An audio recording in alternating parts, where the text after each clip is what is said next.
So guys, welcome sa part 1 ng ating video kung paano mag-wiring ng mini driving light. So sa part 1 is focus tayo sa diagram. So sa part 2 naman is focus tayo sa installation and actual wiring. So ipapakita ko na rin sa inyo yung output ng ating nagawa. So pakita lang natin yung ating mini driving light. So yun yung regular na low. Yan naman yung high beam, regular yan, regular na low beam. So set natin yung low beam ng ating mini driving light. Yan, set naman natin sa high. Yan, taas, low.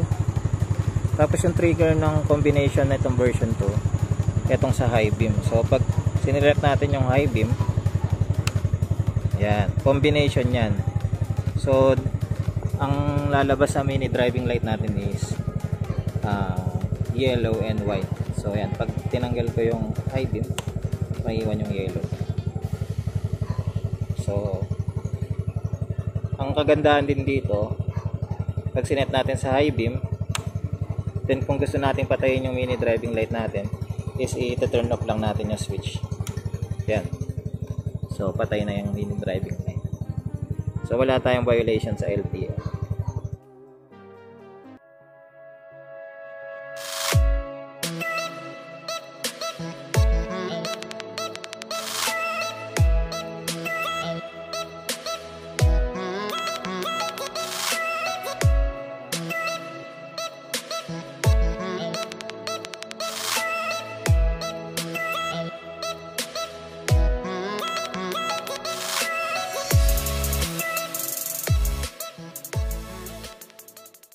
Good day guys. So for today's vlog, tuturuan ko kayo kung paano mag-wiring ng mini driving light.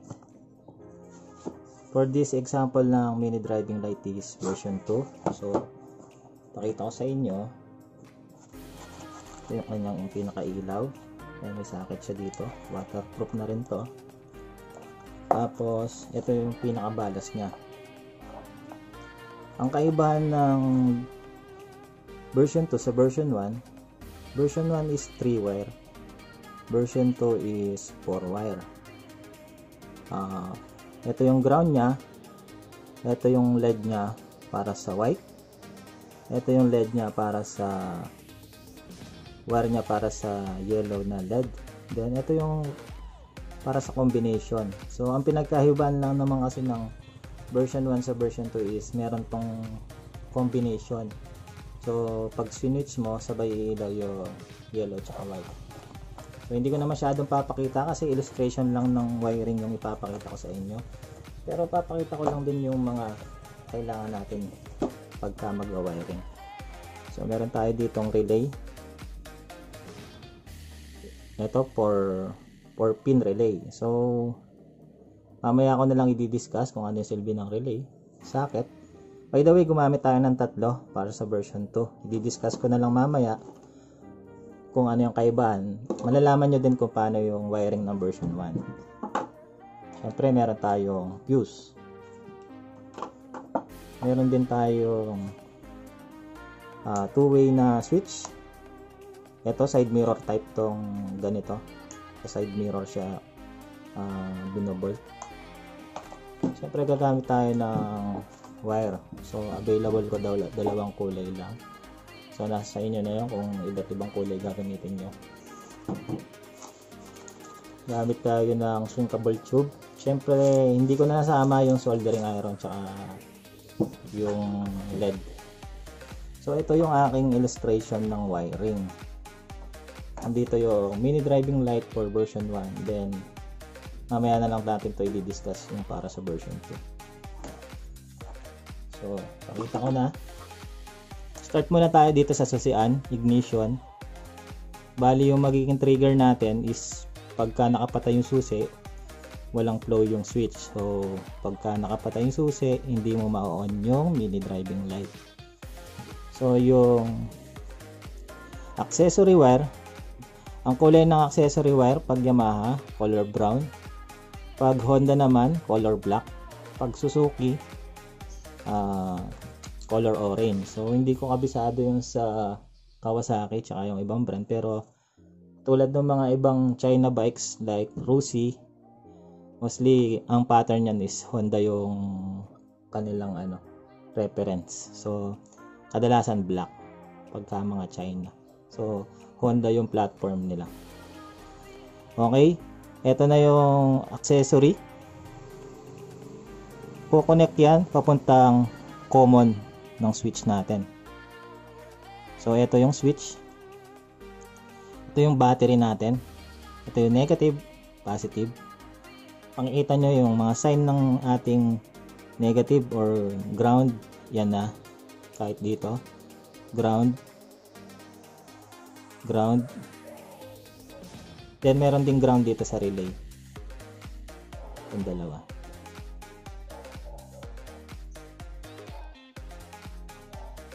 So okay, tuloy tayo.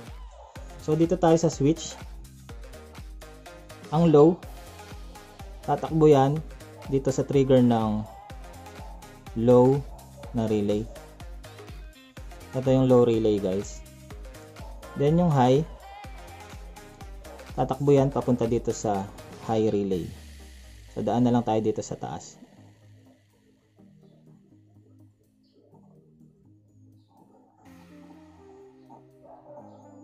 High relay.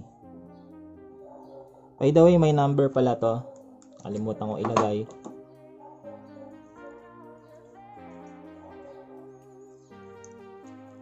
So ang numbering niyan, ang output natin is 87. Ang baba is 30. 85 yung ginamit natin sa ground. Then 86 yung isang input. Same din dito.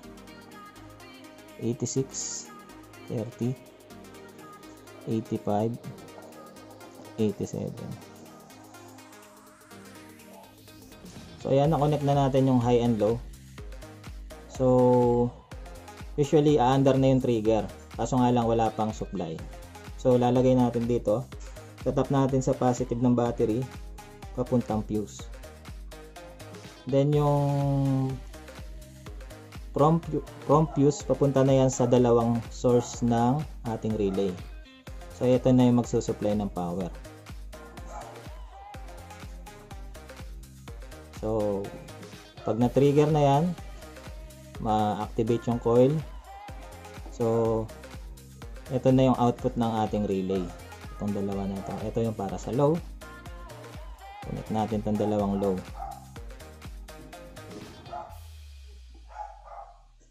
Then connect din natin tong dalawang high. Pasensya na kayo, medyo magulo na. So yung high nakatap dito sa high. Then tong combination nakatap din to sa isang combination. Ito yung combo, ito yung white and yellow. So yung output na itong relay natin, mapupunta to sa low. Itong dalawang naka-series na low. Tap natin sa low. Sorry. Yan. Tapos, so once na na-trigger yung low, itong coil dito is mati-trigger. Magkakasupply itong ating 87. Same din dito, pag na-trigger yung high, coil to, ma-activate yung coil, mati-trigger yung source nitong 30 papuntang 87. So papunta yan dito sa high.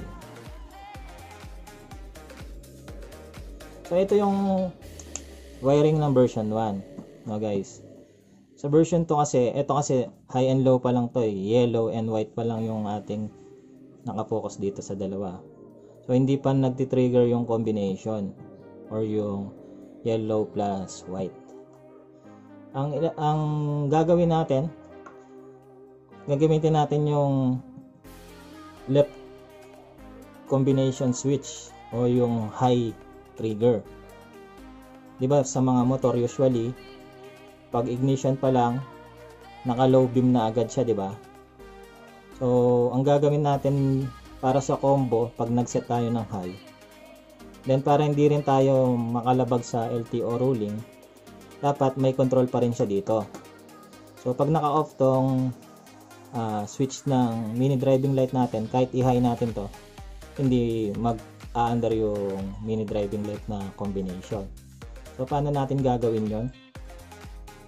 Ang gagawin kong trigger is isa dito sa dalawa. So para sa akin ang pinakamagandang gawin dito is yung low. So once na naka-on yung low mo, low beam, tapos nag-high ka dito sa combination light, saka lang ma-activate yung combine. So okay. So once na open low, dito tayo kukuha sa output nito. Instead direkta dito yan, di ba?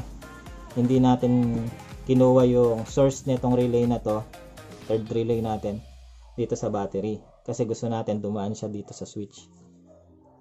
So ang kinuha natin dito, itong output nung 87 ng low relay. Dito ko na lang kunin, guys.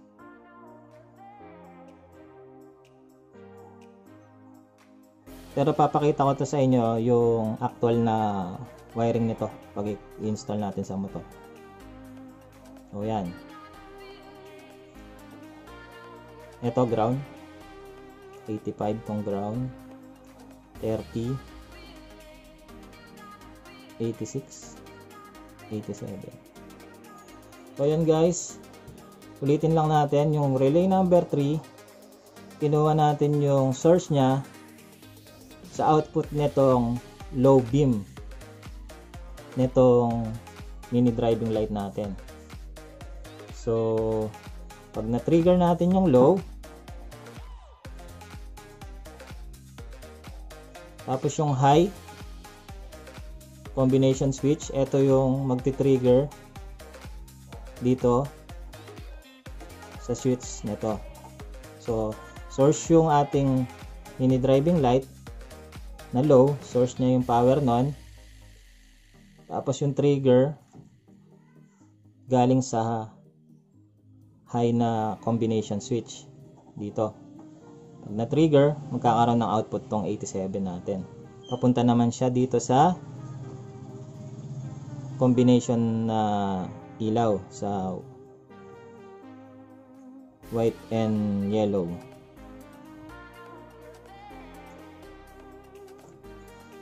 So ayan, guys, medyo magulo yung demonstration, pero pagdating sa actual, papakita ko sa inyo para mas madali.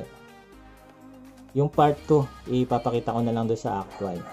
Pero ito, sariling wiring ko tong ginawa ko na to. Pero syempre, pagdating naman sa mga electrician, okay naman yan lahat eh. Kanya-kanyang diskarte yan pagdating sa pagwa-wiring, as long as alam mo yung basic ng electronics.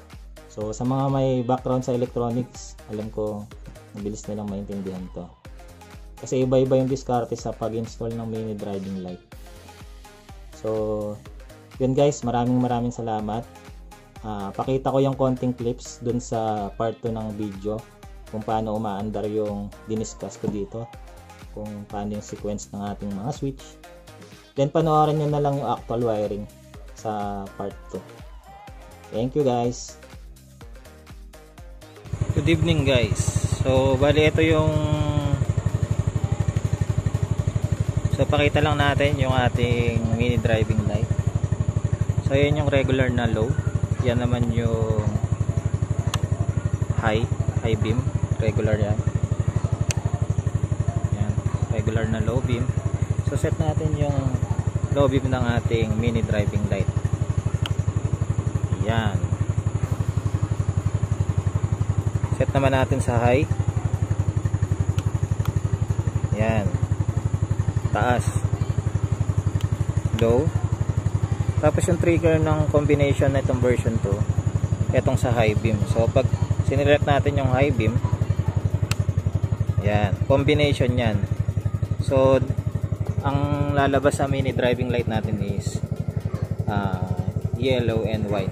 So ayan, pag tinanggal ko yung high beam, maiiwan yung yellow.